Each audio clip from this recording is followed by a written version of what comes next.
Coming up on Your Money and Your Life, smarter ways to buy property sooner, even in a tough market. A no-fluff explanation of how your super actually works. How do you manage your money with your partner? We hit the streets to find out. Plus, are Bevan and Kelly paying too much for car insurance? A Kochie's budget challenge you can't miss.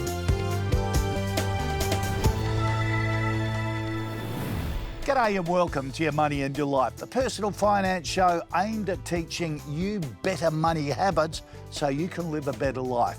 Today we're kicking off with Kochie's budget challenge. Each week, with the team at Compare the Market, we cast a fine-tooth comb over real Aussies' bills to see if they could be getting better deals.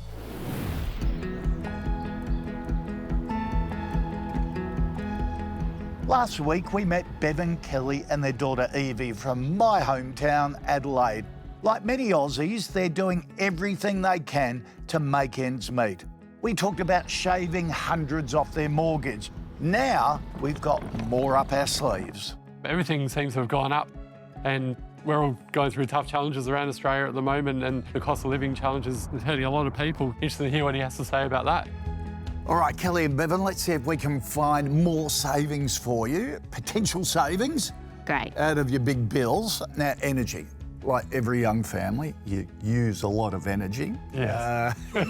Compare the Market have looked at your energy plan, found one that's $31 cheaper a month. Oh, wow. That's $360 a year. And also, with your energy bills, don't forget to look at the little panel on every energy bill that regulators force the energy retailers to put there that look at your usage and point you in the direction of a better plan.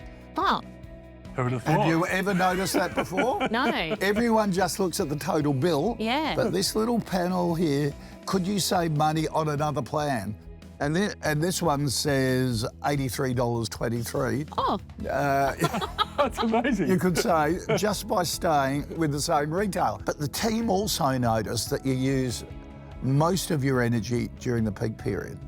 Yeah. 66% of the time, which is the most expensive time to use it. Around dinner time and 5 p.m. to 9 p.m. So if you can put the dishwasher on or the washing machine in off-peak times, then you can make some pretty good savings. Gas is another quiet budget drainer as well. You're a low gas user. Compare the Market found you could save by switching to a plan with a lower daily supply charge. Switching could save you about $440 annually. Icing on the cake with a $260 sign-up credit on the first bill. Kelly definitely is the one who does more driving, and now she's got a new car as well. She wants to take that all the time, and there's a different way that I can reduce my car insurance, and obviously the same with Kelly as well. You're always open to hearing some suggestions about how we can make things better for sure. Car insurance, Kelly, you bought a new car. I did. Congratulations. Thank you. Same insurance as Bevan. Yes. Makes it easy, but Compare the Market found a similar policy could end up being $150 cheaper over the year. Oh, okay. Convenience can cost you, so always shop through. If you want to stretch the potential savings further, you could switch to paying annually. That could reduce your premium by around $750 annually. Bevan, your Hyundai sedan found a provider that could reduce your annual premium by about $120 a year if you pay annually. So together, you know, that the potential savings of almost $900. So it's something to consider. So all up on the home loan, home and contents insurance, energy, the 2 car policies, it could be around $1,900 better off a year. Wow. It's a lot of pyjamas for you.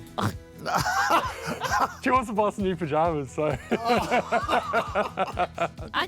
No, I don't. I want a dressing gown. No, for Mother's Day you said... A dressing gown. Oh, dressing gown. All right, you He never two. listens. Well, you two. Sounds like my relationship, you two. But anyhow, $1,900 is going to be a lot of... A lot of dressing gowns.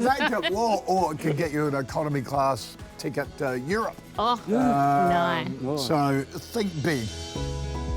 Very interesting to just hear the amount of money that we can actually save. Like, it's quite phenomenal, actually. Nearly $2,000, that's an overseas holiday, which we've been wanting to do for ages. Very nice to meet you. Thank you for having us. And as well as the $1,900 potential savings, Compare the Market would like to kick in $1,000 cash to help with the family Thank you so budget much. as well. Yeah, thanks so Thank much. you. So to get the other ticket to Europe. How's that? Yay. Thank you. All right, nice to meet you. You too. Thank you so much. Go Port.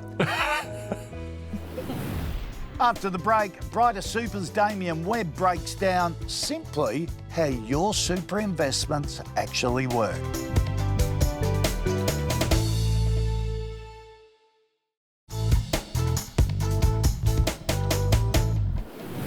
Welcome back. Now, if you're over 45, chances are your super is one of your biggest assets. But a lot of people still are not quite sure how it actually works, especially when markets get a bit shaky. Damien Webb, Chief Investment Officer at Brighter Super, is here to unpack it all for us. Damien, great to see you. Great to see you again, David. Now, how does superannuation actually work? So we devise a whole series of investment strategies or options for our members that will invest across a range of asset classes.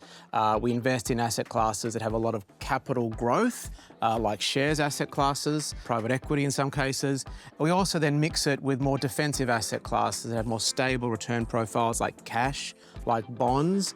And we put those together to put together a series of options that have differing mixes of assets. Okay, so to be clear, investment options in your super are available to you as a member. Yes. What does diversification mean in that sense? It's this concept whereby if you can put two assets together that behave a little bit differently, the overall outcome is, you can maintain the same return, but you can actually have a lower level of risk going into it. And so what we try to do there is use that diversification to help lower the risk of portfolio by combining different assets together, like shares, like bonds, or like infrastructure or property, and use those different mixes to come up with a more diversified approach and manage the risk and the volatility of those options. So it is that balance between risk and return, isn't it? It's really critical. Does that change over time? The reality is superannuation is designed to be a long-term investment. Now, if you're young, working, you've got a really, really long way to go until you retire. Even if you retire though, sometimes you've got 20 to 30 years to go. And so those mix of assets is really, really important.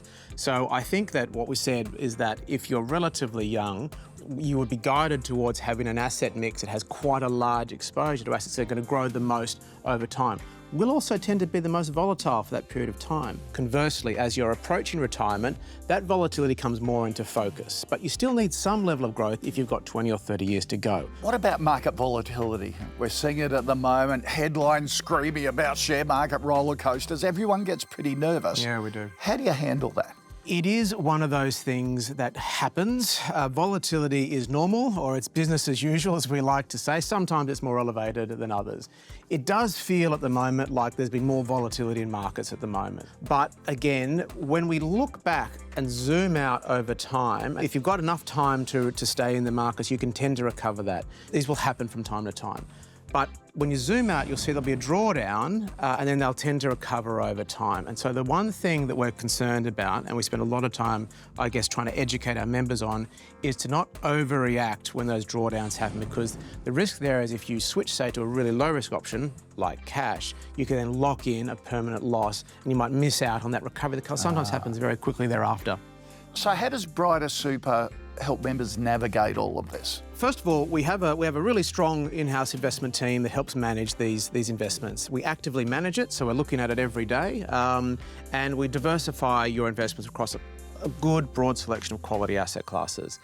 Infrastructure, property, Australian shares, international shares. We also have really good guidance in our disclosure around what is the right investment objectives for you, the level of risk to get there and the associated volatility with it. We also have a number of tools on our website. Risk Profiler, for example, that can help you to understand what is the risk profile and option that might be right for you. So it's all about giving members confidence, isn't it? I think that's right, yes. Damien, good to see you. Thanks for joining us. Thanks, David. Great to be here. Is your money working as hard as it could be? You're not the only one asking yourself that question. Around 86% of consumers are worried about the current costs and declining value of money. The truth is, when inflation rises, everyday costs rise. And if your money isn't pulling its weight, the value of your savings quietly evaporates.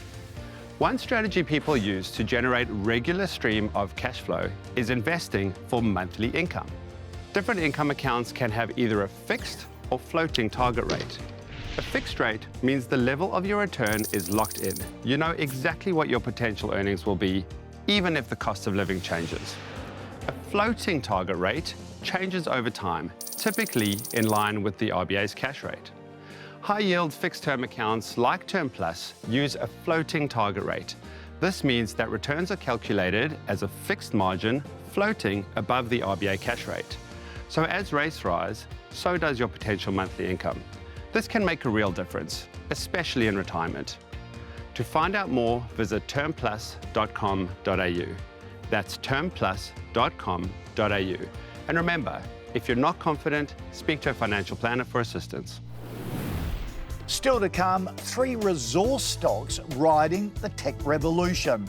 How you can tap in.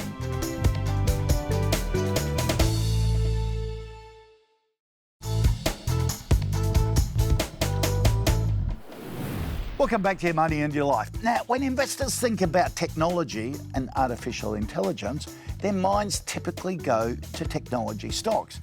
But what's often overlooked are the resources that power the transition. From data centres to electrification and battery storage, the AI boom requires huge amounts of commodities like copper, lithium and critical minerals, much of which is mined and exported from right here in Australia.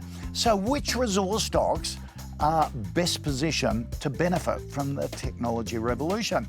Bell Direct Senior Market Analyst Grady Wolf joins us now. Grady, good to see you. Great to see you as well. Now, no one ever thinks of the resource stocks behind AI. Give us 3 stocks that are well positioned to take advantage of it. Yeah, investors definitely miss opportunities by not investing in the resources that are required to power this AI and tech revolution. 3 stocks, BHP is one, Liontown Resources and Develop Global are 3 we're looking at the moment. Okay. BHP is a hold rating for a lot of brokers right now, but the outlook for growth is there for its aggressive copper strategy. 51% of their revenue is accounted for by copper. Really? Yes. So everyone thinks just iron ore. I know, you do think that, and they obviously have that tied to iron ore in China, and that still has a bit of shaky ground at the moment, but it's the copper front that we're so excited about with BHP, and they're really filling that supply gap. The thing about copper, 17 years it takes to get a mine online. At that time right now, we're seeing increase in demand is going to be by 50% by 2040. At the same time, not enough mines are coming online and grades are declining.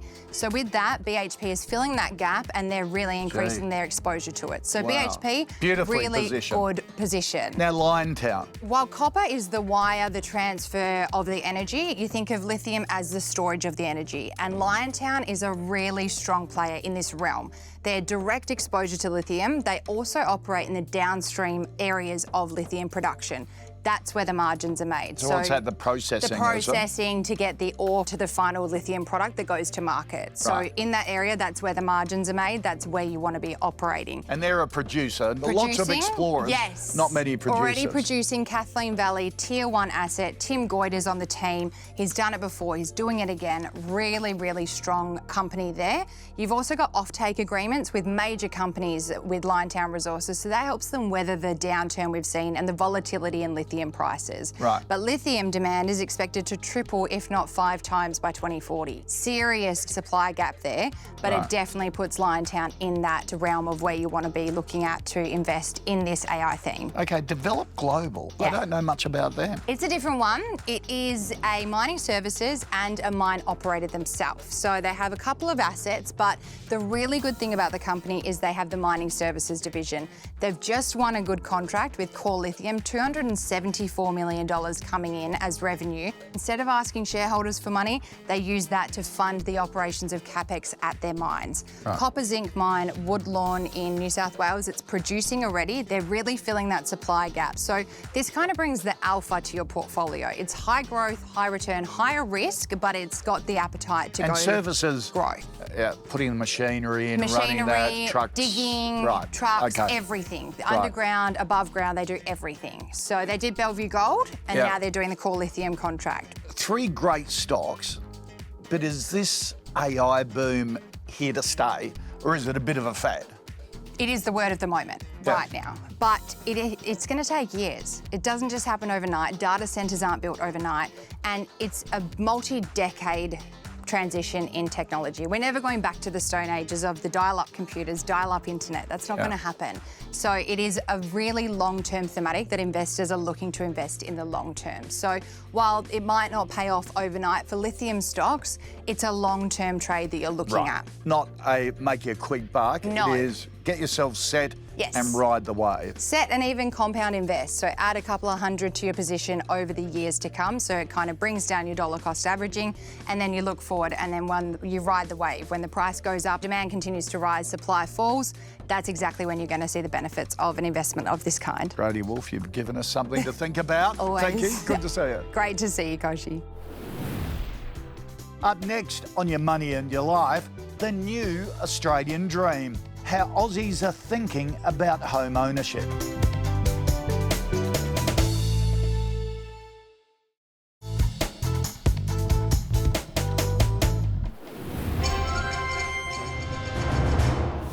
For generations, the great Australian dream meant one thing: a house on a quarter-acre block, a backyard for the kids, and a white picket fence. But for younger Aussies, that dream is starting to look very different. With rising property prices, rents and living costs, many first home buyers are rethinking what home ownership actually looks like. For some, that means choosing a more affordable apartment over a detached house, or teaming up with siblings, parents or even friends to break into the market sooner. Co-buying can dramatically increase your borrowing power.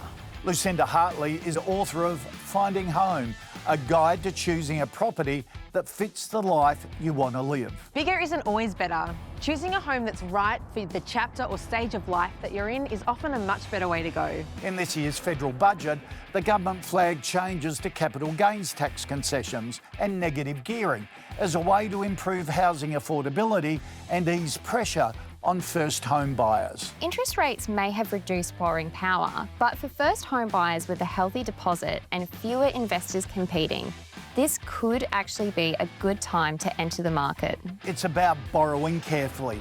Stress test your mortgage against future rate rises and know your own limits. Borrowing the bank's maximum amount is not always the best option. If you're a couple buying, consider whether you could still manage repayments if you needed a career break or had a sudden loss of income. And don't be afraid to shop around. Even a slightly lower interest rate could save you thousands over the life of a loan. As a rule of thumb, you don't want to be spending much more than a third of your income on repayments. The great Aussie dream isn't dead, it's just starting to look a little different.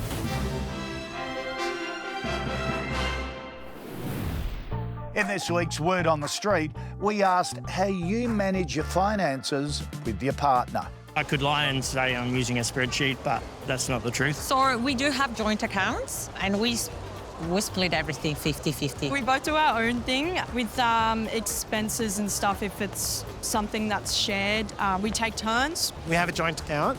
So my partner, fortunately, is not a big spender either. We only go out on special occasions, and that keeps our finances pretty relatively calm. We actually, each week, we talk about what we have spent throughout the week. We have a little Google spreadsheet where we just log everything.